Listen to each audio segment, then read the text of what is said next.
with Tess Ingram, who joins us live from al-Mawasi in southern Gaza. She's the spokesperson for UNICEF. Thank you for being with us on the program. You're in al-Mawasi, as I mentioned, the area that the Israeli army is telling people in Gaza City to evacuate to. What is it like there now in its current situation? And what would it be like if 1 million more people were to come? I can't imagine 1 million more people fitting into this space. It is a very small portion of the territory of the Gaza Strip, and it's already extremely overcrowded.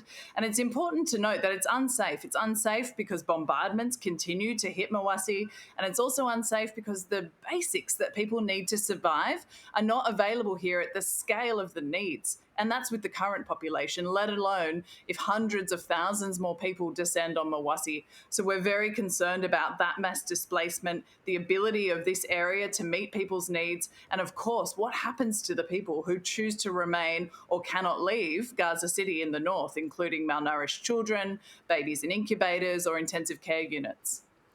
We've heard warning after warning on famine, including from the likes of UNICEF, and people have been dying from malnutrition, as we've seen happen, especially in the last couple of months. Most of them have been children, but it's also the dehydration and the disease that's a big threat to life there. It's hard to imagine how people are coping. What have you been witnessing? I've spent most of the last 48 hours at UNICEF-supported nutrition treatment centres here in the middle area of the Gaza Strip. And honestly, what I saw shocked me. It's been a few months since I've been here, and the scale and severity of malnutrition in children at these treatment centres was really hard to believe. I met a little girl called Noor, who's 14 months old, and she was a healthy or fat baby when she was born. She was 4 kilos at birth, and now 14 months later, she's only 5 kilos. She should be about double that. And her mother is malnourished as well, and so is her 2-year-old brother, who is losing vision in his eyes and has suddenly lost all of his hair. The family is despairing, and this is just one of so many cases that I met in a short time period of families who are just struggling to meet their basic needs. And this is, of course, a result of man-made, engineered scarcity here in the Gaza Strip. We're just not getting enough aid in through those crossings and getting it to the people that need it. And that's why UNICEF is continuing to urge the Israeli authorities to enable us to do our jobs. How much aid are the Israeli authorities are allowing in on a day-to-day basis, and how much more would be needed to alleviate some of the devastation that the people there are facing? Of course, there was a blockade of no aid for many months. And then in the middle of May, some of that was eased, and the United Nations agencies since then have been able to bring in a small amount of aid, but it's heavily controlled still, and it's nowhere near enough. We're talking dozens of trucks instead of the 500 to 600 that we need every day to meet people's needs. And we have proved that we can do that. We did that during the ceasefire, and it made an enormous difference. But we need to do that again now, because we are in a catastrophic situation where, as you've said, more than 110 children have died from malnutrition, more than half of those in the last few months.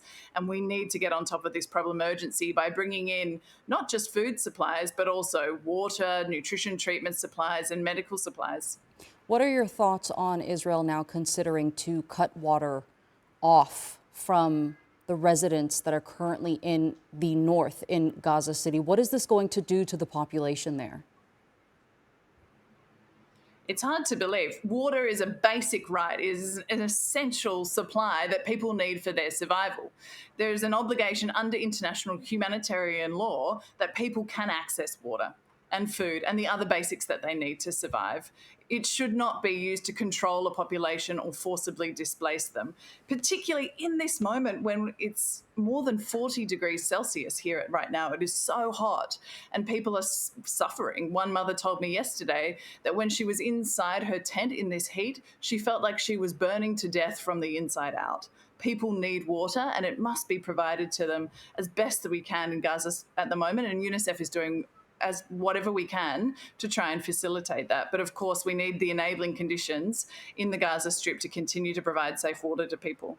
Of course, and I mean, when it comes to the situation that the people in Gaza City face right now. They face a tough decision to make, whether or not they want to stay there or to heed to the calls, be displaced once again, move down to the south, only to maybe face the same fate of potentially being killed. Talk to us a bit about this displacement process and what people go through having to move from one location to another time and time again. It's an impossible choice, if we can call it a choice. People are torn between, is there potentially going to be a ceasefire? Will there be the best possible news, or is it going to be the worst possible news of a full-scale military escalation in Gaza City? Our team was up there yesterday and said they spoke to families, some who have already moved 14 times and are now trying to make that choice about whether they move again. Some of these families have elderly members who cannot move, and that risks separating a family, perhaps generations who can no longer stay together. It's a serious concern. And, you know, as you said, if people do move, they face the risk of separation. They face the risk of moving to somewhere that, again, is unsafe. Bombardments continue across the Gaza Strip, including in Khan Younis, in Deir al-Balah, and here in Mawasi. Okay, Tess Ingram, thank you so much for being with us here on the NewsHour and sharing that insight with us. I appreciate it.